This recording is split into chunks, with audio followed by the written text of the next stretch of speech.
Good afternoon, everybody, and Merry Christmas and Happy Holidays to everybody. This is going to be the video review for Classic Vinyls race last Friday. I think overall what we were hoping for was a step forward onto the grass. We had the same rider that rode her in her first two races. Felt like, hey, we just want to get a read. He always felt like she was better on the grass. That kind of was the same vibe Graham was getting from some of his exercise riders. And I think she definitely took a step forward. You'll see as we watch the race, this race gets completely blown up. The 7 is going to be completely rank, opens up by like 10 lengths. At one point, you basically can't even see Classic Vinyl and some of the other horses because the 7 gets so far ahead. Anytime races are run like that, it just weird things happen. We've for those of you guys on Flagship, that's happened with some of Applecross's races. Even a couple of the races going to Vegas was in. Somebody just got super loose on the lead, and it just changes the dynamics of the race. The other thing we'll point out, you can actually see it on the still shot, but you can see they have this temporary rail. So you can see all the way at the top of the screen is the normal rail. In order to preserve the grass course, they'll move this temporary rail. They move it out to keep certain part of the grass course unavailable. This is pretty extreme. So anytime the temporary rail is out this far, it dramatically negatively impacts horses that are on the outside. You lose more ground. You spend a little more time on the turn. It just favors horses to the inside. So I think given our rail draw and the way the race plays out, we probably ended up being a little bit further back than I would have hoped. But it's just kind of the circumstance of the race. I always think they're like bad rides where the jockey puts you in an unwinnable situation, and then they're just bad trips.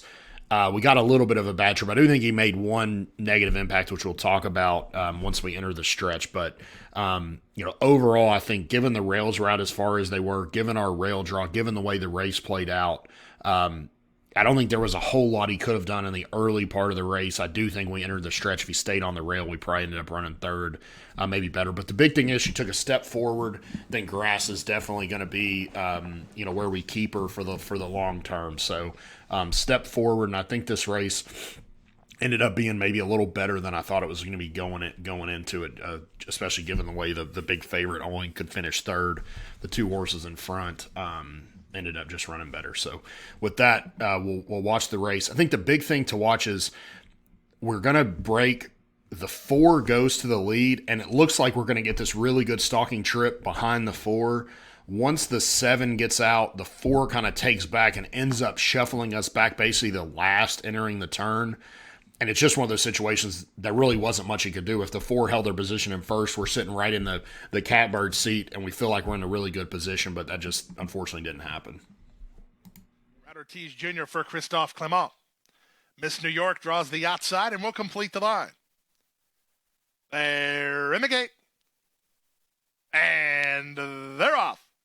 From the center, One of One was one of the first into stride. Riding Pretty has speed. Down at the inside goes Kitty Quick, who's not far away, and Miss New York is angling over. Tall Girl's in no hurry early. She's about 3.5 lengths off the pace, with Classic Vinyl saving ground.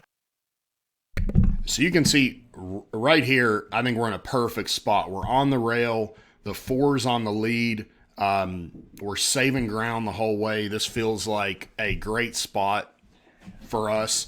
And unfortunately, again, the 4 just kind of starts taking back, which just puts us in a bad spot because we just keep getting shuffled back. And unfortunately, when you're on the rail, that's kind of what happens. I thought right here we were in a great spot. The 4 kind of dictated to us from here on out. On the far outside, Dulce Ambicion, and the early trailer is Irony.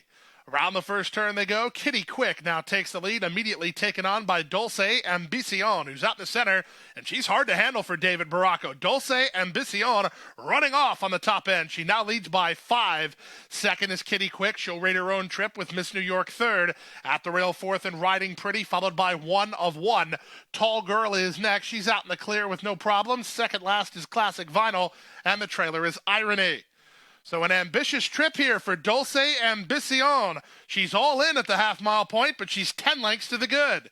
Kitty Quick is second. Miss New York is there third. Irad Ortiz Jr. has the favorite Tall Girl well spotted. She's fourth behind this runaway leader. Down at the rail, Riding Pretty, then One of One. Out the back, Classic Vinyl and Irony.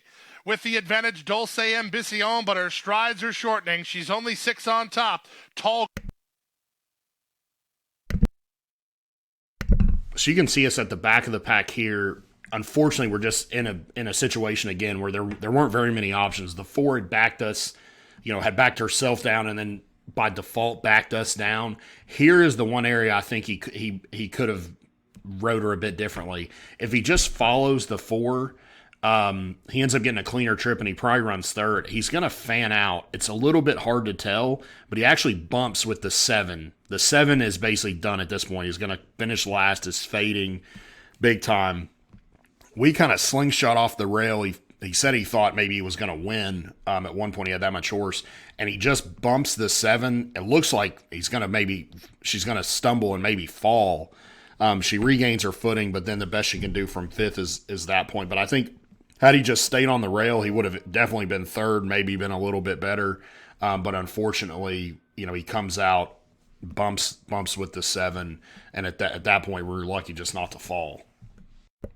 Girl, pink cap, 3 wide, starting to hit high gear. Miss New York is with her, then Kitty Quick and 1 of 1, and they're at the top of the stretch. Up on the far outside, Tall Girl gives up a ton of ground off the corner, but she's finishing up pretty well as Kitty Quick is taking the lead. 1/8 of a mile to go. Kitty Quick has the lead. Tall Girl, bounced around by Miss New York, is now running on between Riding Pretty. 16th to go. Riding Pretty gaining on Kitty Quick. Kitty Quick, Riding Pretty. It's Kitty Quick. Kitty Quick and Sean Bridgmohan for the money over Riding Pretty second. Tall Girl kind of flat in the lane. She was in a photo for third with Miss New York. Then Classic Vinyl.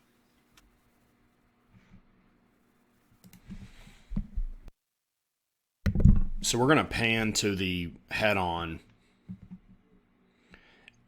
And again, we'll just kind of see, we're down here on the rail. She's going to break good. She kind of comes over again, which feels like the right thing.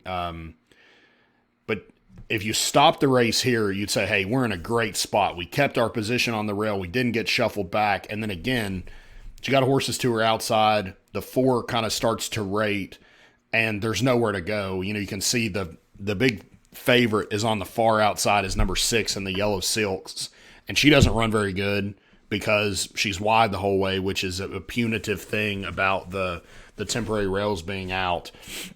We'll fast forward a bit as we get into the stretch. It's again a little hard to see, but I think the Angel said he felt like he was going to overtake the 4, who ends up running second, which is why he ends up coming outside. You'll see it right here. But as he comes out, he just runs right into the 7. She kind of bumps her hind end, goes way out behind her, really quick to regain her footing. But at this point, she's lost momentum, she's lost ground, and it just didn't work. So overall, I think this was an improved effort for her. She ran much better.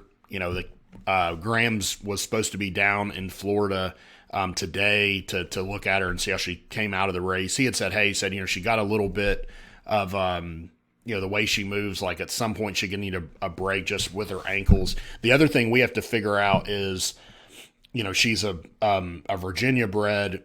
If we continue running at Gulfstream, what I would say is I think the competition at Gulfstream is probably going to get a little bit stronger as we get into the first of the year.